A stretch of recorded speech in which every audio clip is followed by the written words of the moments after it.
The negative charge. Okay, so as positive charge is going outside, inside is becoming more negative and outside is becoming more positive. So there will come a point where the electrophoretic force, I guess most of you are aware with electrophoretic force, where this electrophoretic force will become equal to the diffusion force, because sodium is diffusing outside, but the negative charge inside, which is now developing and which is becoming more and more strong as the sodium is going outside, will start pulling the sodium inside again, and there will come a balance when the force which the diffusion is exerting on the sodium to go outside and the force which this negative charge is exerting on sodium to keep it remain inside becomes equal. And at this point there will come a time when this diffusion will stop, and this point is called the resting membrane potential. Okay, now what will happen at the resting membrane potential? This sodium, uh, the sodium ions will close, and now the potassium ions again will open, and potassium ion will again become what you will say active, and then potassium ions will rush now in the similar way like the sodium ion did earlier. And what will happen again, the potential will rise like this, and it will again come down, and this cycle will continue like this. Okay, so this process from this point, when it became zero, or let's say from this point it will becoming higher, and this point, this particular potential or the waveform which get generated is called action potential, and this is the information which one neuron shares with the other neuron. So you might have heard many times that neurons communicate with each other. Now this is what they communicate with each other, is this particular waveform. All the neurons, whether it is mammalian neurons or other kind of neurons, human neurons, animal neurons, they communicate in this kind of waveform only. Okay, so now I am saying that whatever the neurons are communicating with each other is just this waveform, only this waveform. But now the question arises, if it is just communicating this one waveform, then how can there be so many different thoughts in our brain, so many different actions? How our neurons differentiate within different types of information when it can communicate only one thing? Now imagine you are given an ability to say only one word. Let's take the example of one of our favorite characters from Marvel movies, Groot, which can say only a term, I am Groot. Okay. Now imagine uh, he's saying just I am Groot, and if he can communicate all the things. So now in order to communicate so many things just by using this one word, you have to change something in the way you are speaking. Okay, otherwise you will not be able to communicate. So in the same way our neurons also does. So the waveform which I explained earlier, this kind of waveform, this was the action potential. Now what our neurons does is, there is a constant baseline rate of firing of all the neurons. So for example, if I'll put it in the form of beats, so this is like a waveform which a neuron will what you say fire.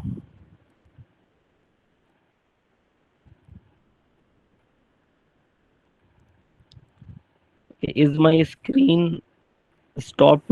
Is my screen available? Sorry, sir. It seems your screen is not visible anymore. Okay,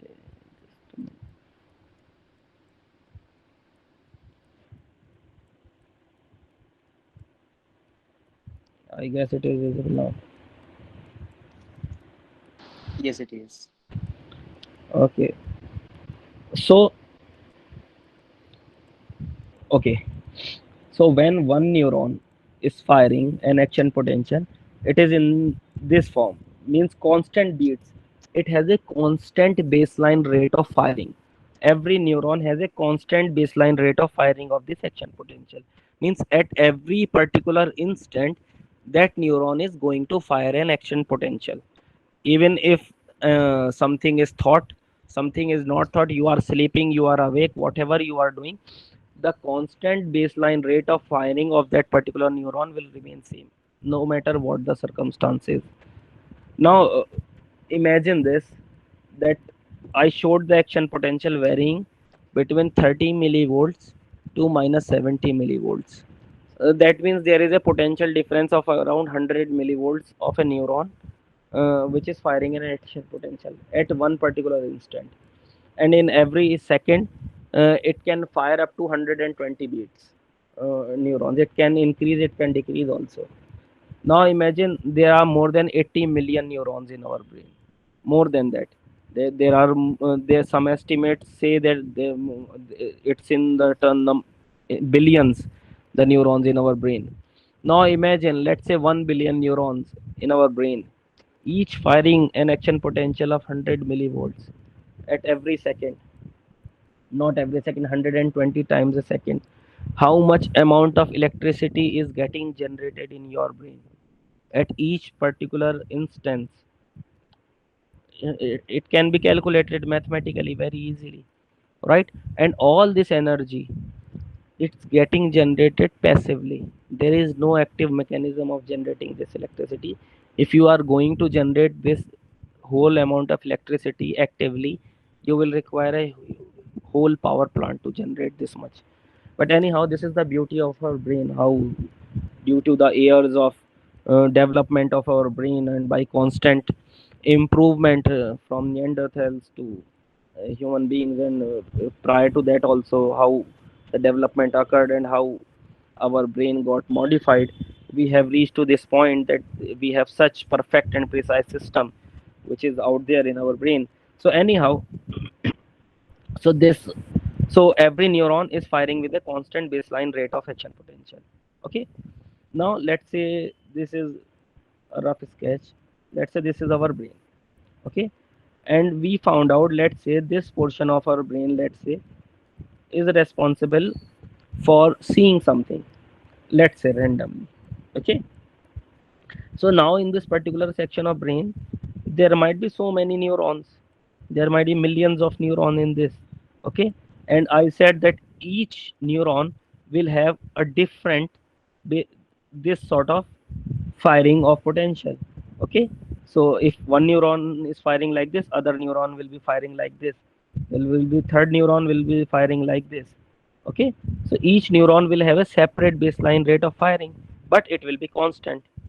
Now if I am going to record this potential, what I am going to get here, if I'll put a electrode here and I am trying to measure the electric signal inside our this section of the brain, I am going to get a combined action potential of all the neurons which are present there, and which are there in the neighborhood also.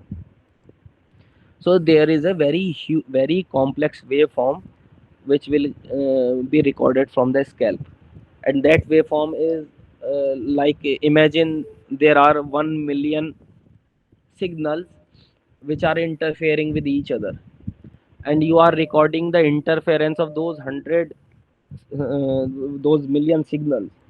Now understanding that becomes very challenging. So first of all, recording itself is very challenging because that is a very small amount of potential, because those neurons are firing inside our brain, and after the brain there are lots of layers of fats and tissues, and then bones, and then skin, and then our hairs, and then recording the potential on top of that is a very challenging task. But still, if you will manage to like get that signal perfectly, understanding this signal will again become one more issue. So there are lots of approaches which people have followed to understand those signals. Okay, I'll explain some of them to you. So there is a whole, means brain machine interface is not just one field of study. There are lots of field of studies in this brain machine interface. I mean, there might be people who are just into sensors and developing sensors which are smart enough to record the signals from the scape perfectly. There might be engineers who are developing mechanisms to just amplify those signals. There might be engineers who are just dedicated to understand those signals. There might be engineers who are just dedicated to develop the machines which can use these signals. Okay, so what is the process? First is to record the signal. So we recorded the signal. Second, after recording the signal, there is pre-processing. Okay, so what happens in pre-processing? We try to filter our signal, we try to remove the noises which are present in our signal. Okay, and this pre-processing is like very complex task. Sometimes during the pre-processing, people remove the useful data, and then they will say that yeah, this data was garbage, there is no result coming. But the reason was that in the pre-processing process they remove the meaningful information. So anyhow, after pre-processing, there is a process which is called feature extraction. Feature extraction. So this is also one of the very important tasks, that what feature you want to take from the data, which will serve as a purpose to classify what is happening inside our brain. And finally, once the feature is extracted, is classification. Classification. Okay. So now in the first part, recording of the signal, you will require the need of an electrical engineer and a mechanical engineer. Electrical engineer will uh, develop the mechanisms to amplify the signals, and mechanical engineers will give you the sensors which can fit perfectly. In the pre-processing part, you will require electrical and electronics engineers who can remove the noises from the data, who can like preserve the data which was useful for you. Then it comes to in feature extraction, you will require the knowledge of data science and data engineering to extract the features from that data. And later on in the classification, you can use the knowledge of machine learning and AI to do the classification. And later on, once the signal is classified, it can be sent to operate any kind of machine, and obviously mechanical and electronics engineer again will be required. So this is a multidisciplinary domain. If you are going to handle this task single as a single person single-handedly, it's a challenge. I'll not say that no one can do that. There are engineers who themselves as a one-man team are developing very good machines using this brain machine interface.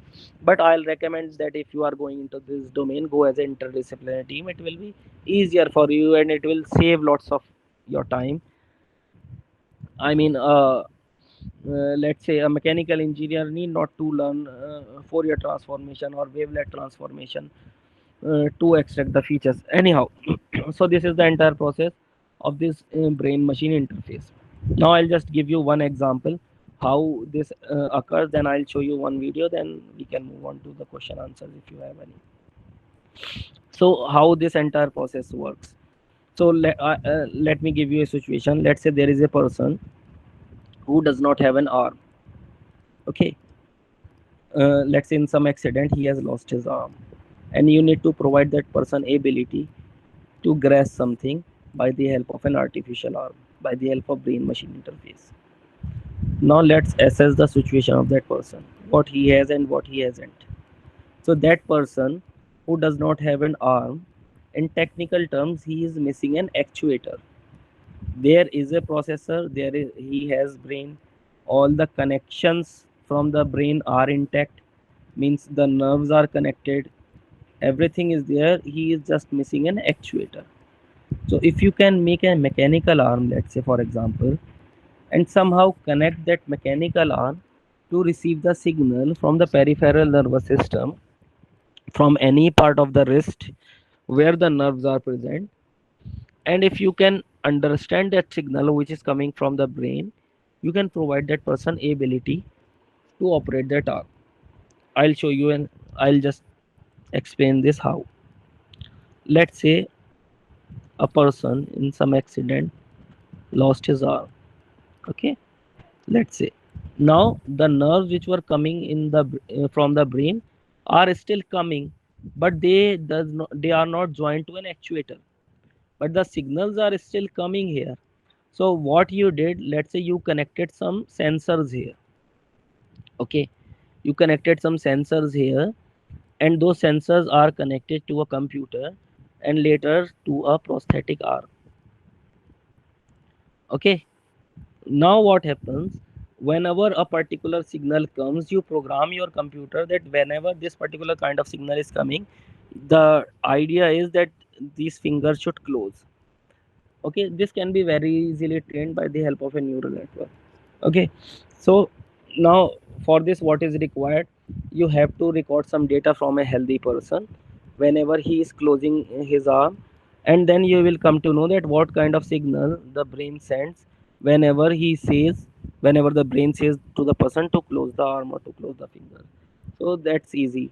So firstly you will get the lots of raw data, then that raw data can be used to train a neural network. Okay, so this artificial arm can be operated. One more interesting thing is that if you can understand the signal coming from the brain, how to close the arm, whenever brain is saying close the arm, you understood that signal, and if you can replicate that signal exactly, and if you will pass that signal to the arm of the person, the arm of that person will automatically close without your brain even saying that. So you can remotely control the limbs of the other person also if you can replicate the signal. So I'll show this particular example of operating a robotic arm by one of our research projects. So I was also involved in this research project. I'll show you the video. After that, we can move on to the question answers. So I'll just play this video for you. I do not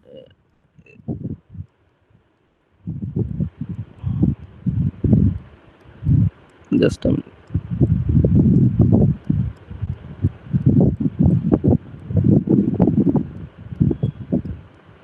The quality is not very much high, but I guess it is visible.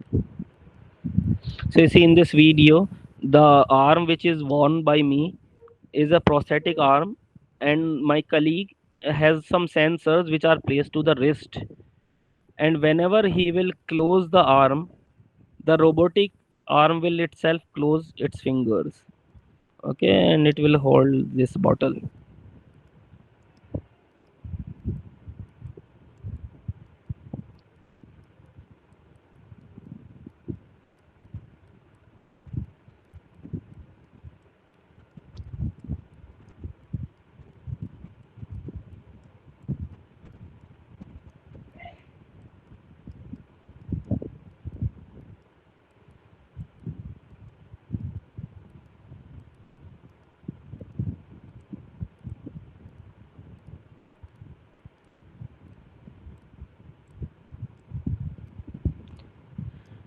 So this is the end output of a brain machine interface exercise. So obviously this is our interpretation that we developed this prosthetic arm.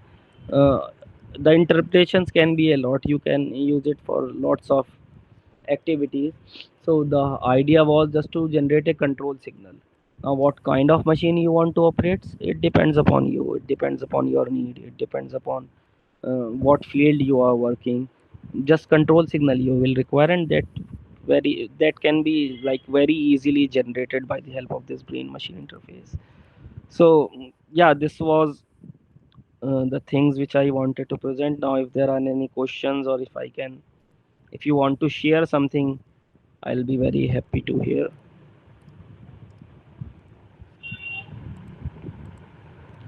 How can we classify brain waves on JavaScript? So platform specific, I guess the what you say, the process remains same.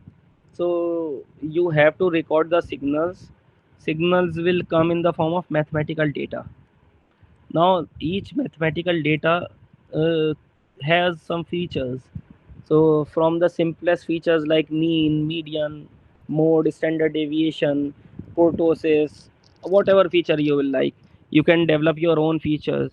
You can extract that from the mathematical data. Once that features are extracted, then you have to classify them. So the whatever, if you are using Java, whatever you are using, it remains same.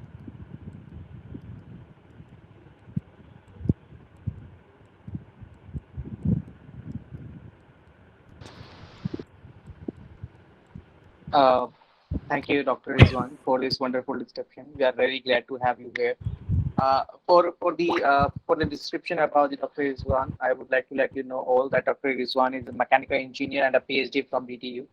He is specializing in machine learning and the brainwave sensing. He has published several papers into a number of different reputed journals and how would I say the publications, the number of patents he is also having, and he is one of the like how would I say advanced person who can actually work with the brain waves sensing system and developing the entire control system based on the same. Here onwards, I would request you all to come forward and ask any questions you have, just like the David Smitaji just asked about the JavaScript.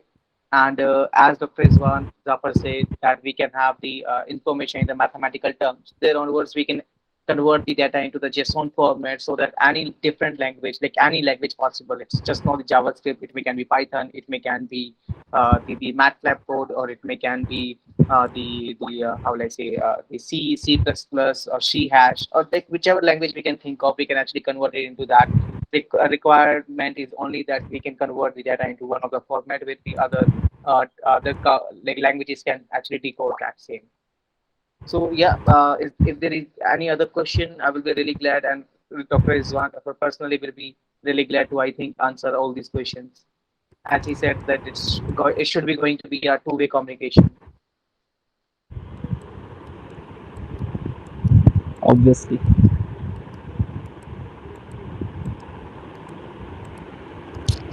So anyhow, Ankit sir, I would like to know about more about these podcasts which you are conducting. Yeah. I was, yeah. So basically, this is a weekly podcast which we are having, and since we are working on the automation systems, and there are thousands of different possibilities where we can actually add the automation. And as today you have discussed about the brainwave sensing, and this is the kind of automation which we can add on the control systems, like system how they can be automated with the help of the brainwaves, or maybe the how will I say the like just you are thinking about something and something is going to happen on the other side. So it's more of like we are looking forward to understand like how automation works, how IoT works, how AI works, how these different technologies can be integrated, what are different industries where we can actually utilize our systems, like how these different technologies are going to work together. Different doctors in their own fields, they can actually come forward, and how they can connect together, can do what research in which we can develop the systems which are going to be helpful for the society.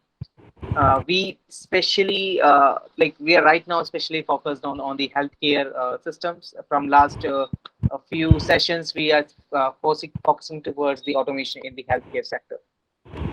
Oh, that's excellent. That's excellent. I see some familiar names in the participants Yes. from biotech. Uh, yeah, hello. Yeah, yeah, yeah. How are you? Hello, good evening, Rizwan sir. Good evening, Ankit sir and Debasmita Good ma'am. evening. Very good evening to all. And it's so nice to see you all here. And first of all, I would like to say that this show is very good, and I am sure it will be a great show in the future.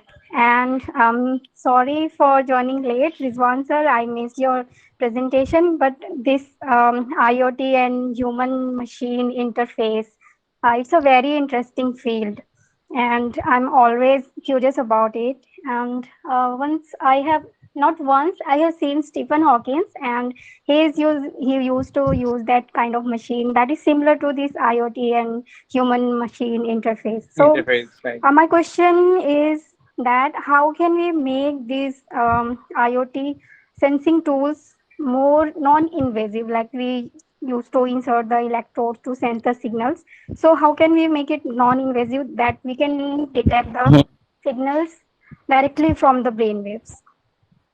Yeah, that's a very good question which you have posed, ma'am. This is actually one of very big dilemma also in this domain.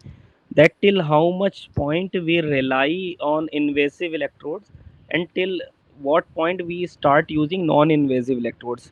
Because what happens that these non-invasive electrodes are first of all not permanent. Secondly, when you start using practically these non-invasive electrodes, due to impedance occurring due to, let's say, perspiration, or let's say due to environment condition, humidity, so many things, what happens, because this potential is so small, our tuning of the machine gets changed every like 2 hours or 3 hours. We have, let's say, tuned our sensors on one setting, and let's say moisture occurred, and suddenly the resistance will increase and our signal will get changed. So now how can we get rid of this, or how can we overcome this challenge? So there is no like hard and fast way to achieve that, because due to non-invasive sensors problems will still remain persistent, but we can minimize this by using arrays of electrodes. So rather than using one electrode, we kind of use the array of micro electrodes. So for example, let's say 1 centimeter square area, let's say if an electrode was earlier, now we segregate these electrodes into very small needle like perforations. Okay, and if you will use that, and each perforation is separately connected, insulated from each other, and the signal which we are then finally recording uh, is a combination of the signal of all these perforations.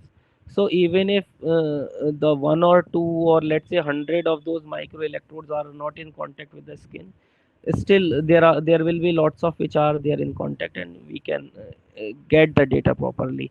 So this is one way where we can use these external electrodes.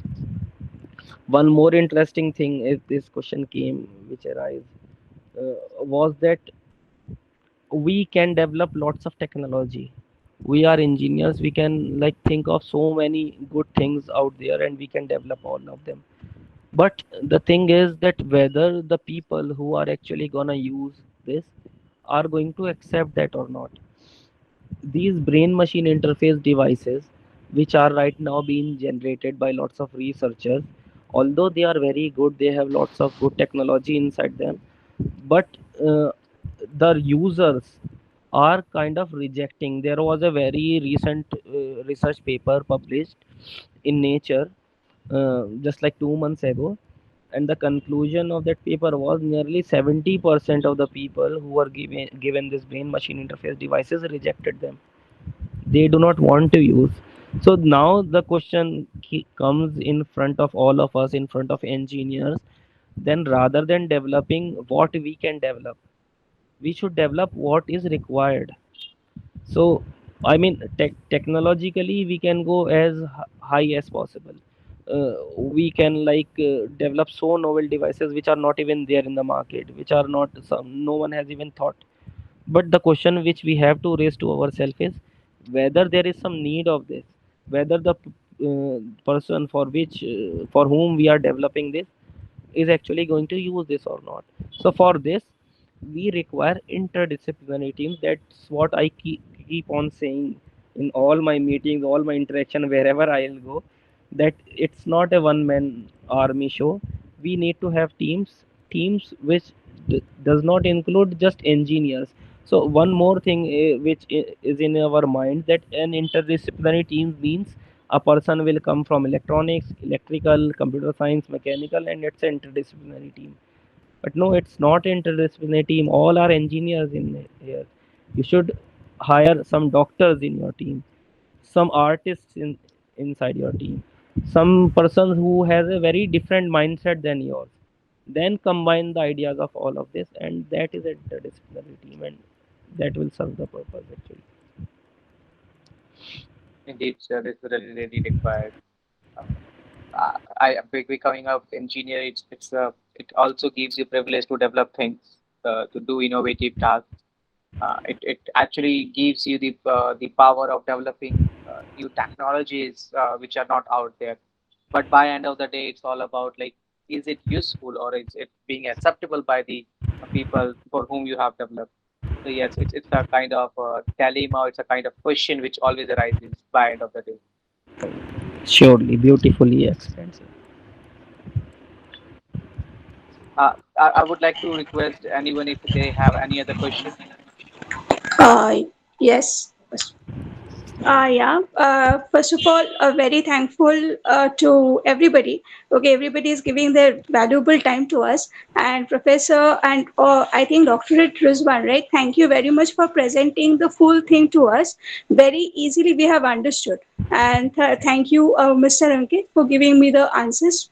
So now my next question is, I think I'm about to say I have a lot of questions. So since this is my subject, the psychology, so some questions will come. That is how to perform discrete wavelet transform on the EEG data. We are doing this, right? Okay. So say, yeah. So this is my question. So can you just help me out, Dr. Rizwan, please? Okay, okay. So, okay, yeah. So, this is one of the way of extracting features, that wavelet transformation. I have also used wavelet transformation in some of my papers.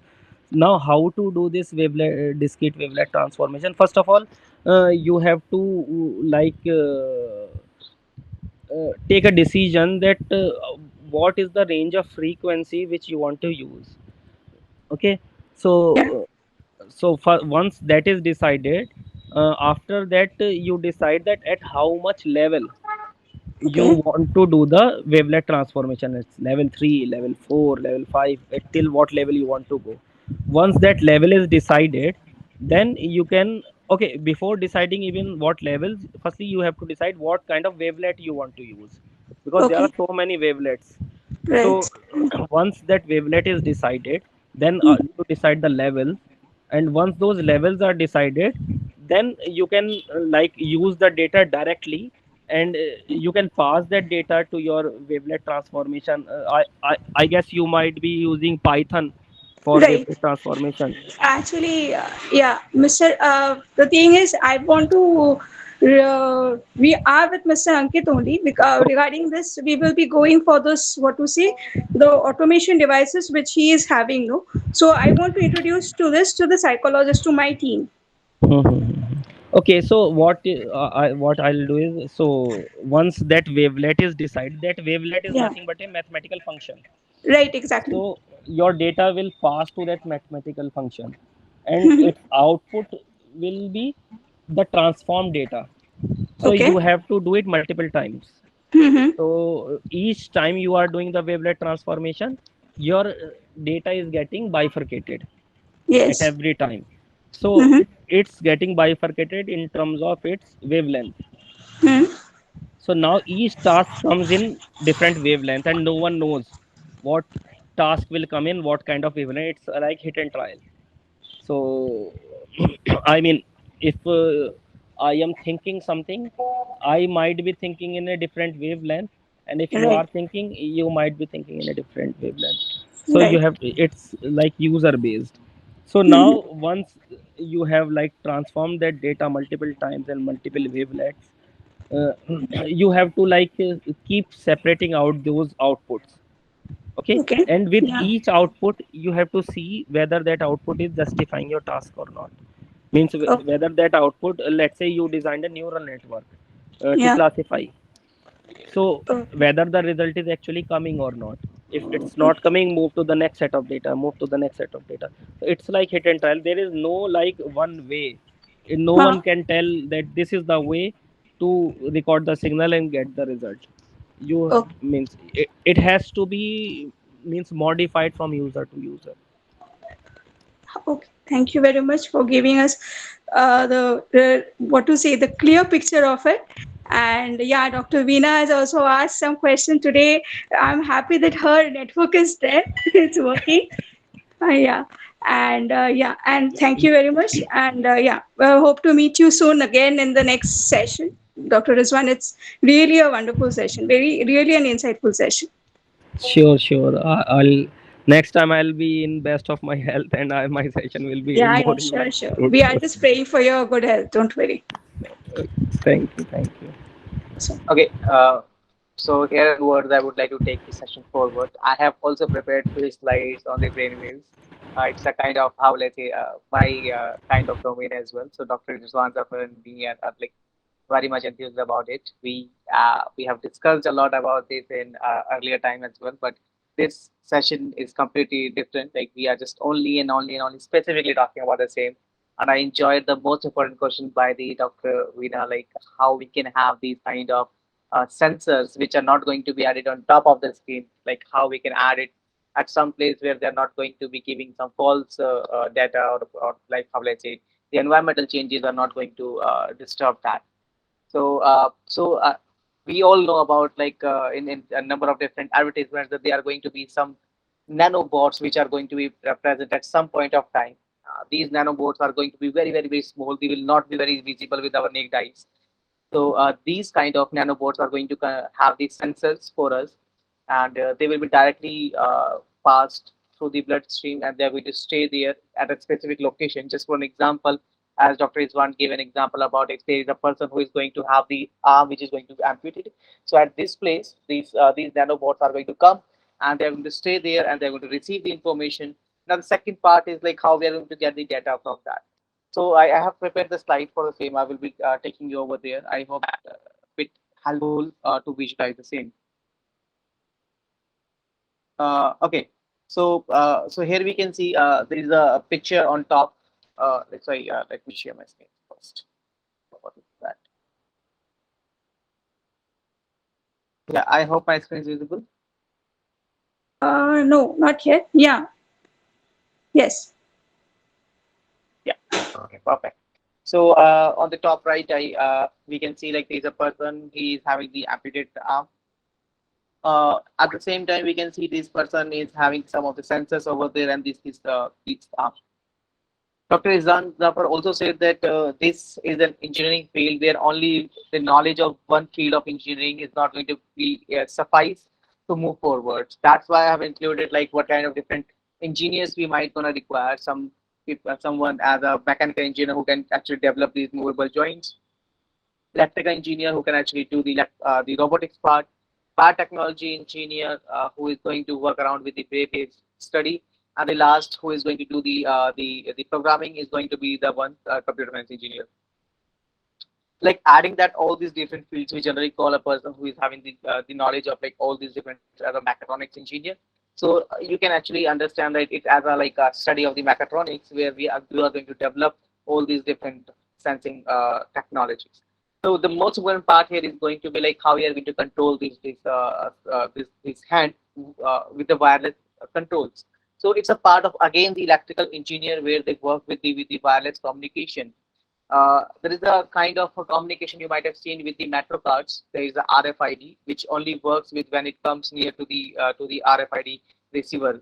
What it does, like whenever it comes near to the machine, there is a kind of electric charge, mutual induction, which provides the charge to the card so that it can provide the output in the details, like what is the total amount of value that is left in your card. Similarly, what that where we can use like these amped arm which are going to provide as a wireless connection with these nanobots, and these nanobots can provide the information to the arm, and this is going to happen in such a short period of time so that it will not provide any kind of lag. So these are one of the solution for the Dr. Veena's question, like how we can move forward with these nanobots about they are going to be not visible to the naked eye. They will not be on top of the skin. They will not be going to give you the false values because of the environment. But yeah, because of the mental changes, sometimes we are very depressed. At that time, it may can be the case that these nanobots are not going to give you the right output. So yes, we have to still go forward and study more about it. With the development in the science, definitely we will be able to conquer that as well. Few of the applications which have already been shared by Dr. Rizwan Zafar. There are few more. The prosthetic is the one which we have already discussed. There is the second one, that is the exoskeleton. You might have seen the old age people; they are not able to walk properly. We can actually develop the exoskeleton. It's a kind of the motorized system which can support the body structure, the skeleton, to move forward. On the other hand, we can have the virtually controlled robots. I will give you an explanation, or I'll say, how will I say, the example of the same with the coming slide. So here, I hope you can see this video. Let me just.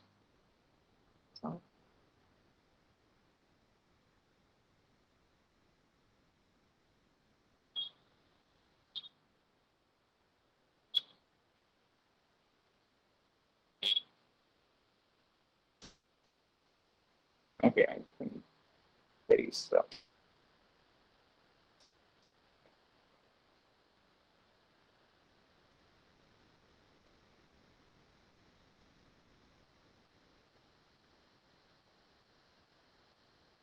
Okay, so yeah, here is a video clip which is from the Iron Man movie. Here we can see this Iron Man is trying to save the people. Yes, and then he dropped them in the ocean so that they can swim back, and then we can see his suit is going to be crushed with the trap. So you must be thinking like the Iron Man died after this, right? But he did not. What he did, he was wearing this kind of virtual suit. It's a kind of suit which is actually able to control the Iron Man suit virtually. Like you can say, the Iron Man was still at his home, and there was a virtual suit which was saving the people. It's more of like virtual communication. Or how will I say, the internet-based communication, the IoT which they have used to control that suit, and this is his suit which he is wearing, which is having all the sensors which were letting the Iron Man suit know that what does it has to do to save these people. So yeah, so that's how this technology specifically works. Um, if you guys have any question, I think Dr. Izwan Zafar and me both are going to be very happy to answer the same.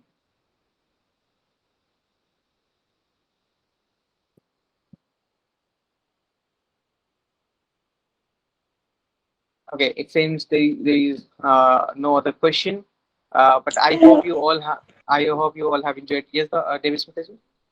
Yeah, Dr. Rizwan left because of some reasons. He already messaged us. Oh, And okay. yeah, Dr. Veena, if you have any question, please come forward. And the rest is, the thing is very nice. Presentation is very good. We can understand it very nicely. You can continue. Okay, so moving Thank you so forward much, with ma'am. But the. right now, I don't have any questions. And it was a nice presentation, Ankit sir. Yeah, Thank you, okay. thank you. So it took me some time to get this clip out of that Iron Man movie so that I can show you actually. Me and I think Mr. Rizwan both are very very big fans of the Marvels, and we can see that they are using technology at a very different level. It may be right now it's just the VFX, but it allows us to think in a different way possible so that we can move forward with the technology in such a way that how we in such a way that how we can help the people. Again, the question arises, like, if it is going to be supporting the people, that it is actually the requirement of theirs or not, or they are going to accept it or not. But yeah, that's a different case. But yeah, it allows the engineers to think at a different level. So moving forward, I would like to discuss more about the company and what are the products we have. As always, what we do. Here we can see the switching control systems, the Gen M and Gen S. We generally used to talk about these. Today, I'm going to just brief you about the same in very short. So they are the control systems. We are talking about the control systems which can actually control the arm. These are the control systems which can actually control anything you can think of, maybe the industry, maybe your home appliances, maybe the healthcare appliances, and you can name it. And it's just going to control all of that. What it does, it actually this system can support up to 12 to 20 devices. It can control the loads of small loads up to the very heavy loads. The same system can actually support the switching on and off, the speed control system. It supports different sensors, which can include the fire, gas, light, temperature, humidity sensing. It also includes the notification support with the app, calls, SMS, and whatever you can name it. It just supports everything. And even we can actually add up the more notification systems if you require. These are some of the samples of the devices which we are working on, Gen M and Gen S. And here you can see with the numbers Gen M12, Gen M8, Gen S12, and S8. The numbers tells about the number of devices they can control. On the other hand, the M and S series tells about the communication support they have. So M is going to support all the available different communication system. Actually, on top, it supports the satellite communication as well, where it can be controlled virtually from anywhere with the help of the satellite communications. That means if you either have the internet or not, it can still work. On the bottom, we have the sensor module. It's a kind of module which we provide built in, but obviously, if there is a person or there is a company who requires more of the sensors for the environment, definitely we can add on top of the same. This is just an example. Here we can see a switchboard where we are going to flush the control system inside, and your old switchboard can become a new, very versatile switchboard which can be controlled wirelessly from anywhere with the app, website, or you name it, like in whatever sense you want to control, either with your voice or either with the gestures or maybe with the automation that you are going to come inside the room and these things should happen. All these things can be taken care of. There are different, how let's say, applications. There are different, how to say, industries where we can use. A few of them are mentioned in the screen that include agriculture, automobile, healthcare, warehouse, manufacturing, restaurants and cafe, and you name it, the automation can be the part of any place. The another part, like why I'm trying to emphasize today's session with these new slides. The reason being, the Space Orion is a company which we have recently introduced in the UK. This is a company which is working with the automation controlled convertible drones. And now what they are, we already know about the automation, right? Like something that can be controlled virtually from anywhere, or otherwise there's kind of brain in itself so that it can be controlled automatically. But on top, we are adding the convertible system. That means the drone will be capable of either flying or moving on the ground. So if we talk about the level of the technology where we are working, so we are focused on level 5, 6, and 7. So to be very descriptive about it, fifth level is like we are trying to work on the reduction scale of the verification so that verification can be taken care of. Once the verification is going to be done, prototype stage will be taken care of, and in the last, how we can pilot this demonstration. And the last eighth and ninth art scales are those where the industry is going to take the system and they are going to actively use that. So we all heard about the how will I say, the Wright brothers, right? What they do. So it's a cure from them that it is possible to fly without motors, but not without knowledge and skills. So we need to understand the knowledge and skill is a very important part to move forward. So we are looking forward to understand like what is the market gap for these kind of requirements. So we are looking forward to work in the defense and the delivery as an option, the transportation, sea cleaning, agriculture, mapping and data gathering. And these are just the name of the few, like how we can use this smart technology into different fields. On the other hand, if we are going to have these submerging drones, like drones which can actually get inside the water, they will be able to clean the sea water easily. It will help us to analyze the deep sea. The possibilities are numerous, obviously. On the other hand, we are working on UGV and UAV. They stands for unmanned ground vehicle and unmanned air vehicle. That is the specific convertible system which can actually move on ground as well as fly. Right now, we are working on a prototype stage of 1/8 size, which will be able to lift up to 5 kg. But obviously, the real size will be approximately 8 x 8 feet and will be able to lift up to 300 kgs.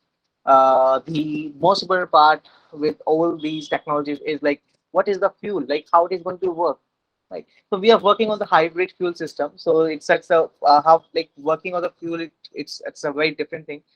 You will be asking like what is hybrid fuel system here? So it's the atmospheric water generator. That means it's working on the water, right? So it's definitely like how it is going to be. So it's the most tricky part. Like we are using the water to distribute it into its two main components, and there onwards we will be using these components to convert it into the fuel. But yes, it's a engineering marvel like how we are going to do it. Definitely, there are different processes, and right now we are working on getting the IP for the same.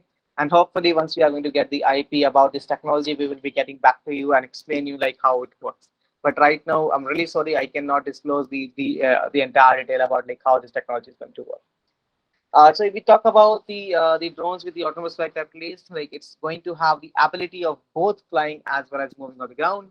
It will have the active fuel system. That means it will be working on the atmospheric water generator and the hydrogen fuel. And lastly, we are looking forward for the commercialization with the international flight and traffic control system. The reason why we are emphasizing on international flight and traffic control system is that so that we can have the standards where our system can actually work globally instead of just in a small state or small place. So that's all for today. I think we had already closed our 1 hour of time, which we generally use to anticipate for the meet. So that's all from my side. Thank you all. I hope you have enjoyed this session today. If you have any question, let me know. We all are still here. It's a very important part for us to understand like how these technologies are working and how we are going to move forward. Yeah, Mr. Ankit, I just want to confirm you. Mr. Vinod just joined. He is also from the hospital background. Okay, he is dealing with some equipments. Mr. Vinod, if you can come forward, because just let us know what sort of an equipments basically in the hospitals you are dealing, so that we can. And I would request Mr. Ankit just to show that slide where we are talking about GNM and Gen X, Gen S. Okay, sure. Just give me a second. Yeah, yes. Mr. Vinod, please come forward.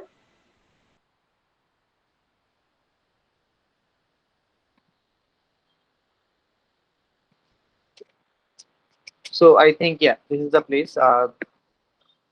We are talking about Gen M and Genesis, and I hope my screen is visible.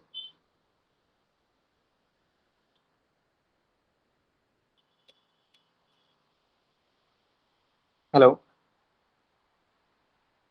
या mister Vinod या you can see mister Vinod आपको सुनाई दे रहा है तो आप थोड़ा आइए सामने और आपके मतलब वी कैन अंडरस्टैंड राइट कौन सा इक्विपमेंट्स आप यूज कर रहे हो आपका हॉस्पिटल्स के लिए mister Vinod can you here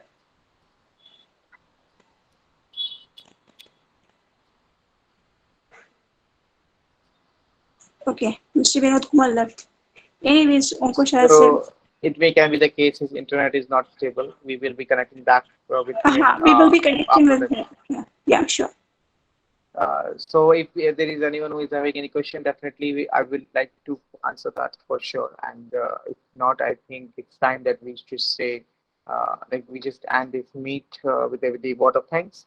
So I'm going to proceed further with that. I would like to express my gratitude, obviously, to the wonderful team we have here at the Jan Orion and the Space Orion, especially the Devashmita Bashudi. She gives her like the time which is the like most costly thing anyone can have in their life. I have heard about it like the time is the most costly thing, right? Like there is no value which you can have about the time. So she provides a valuable time to the general and how we are proceeding further.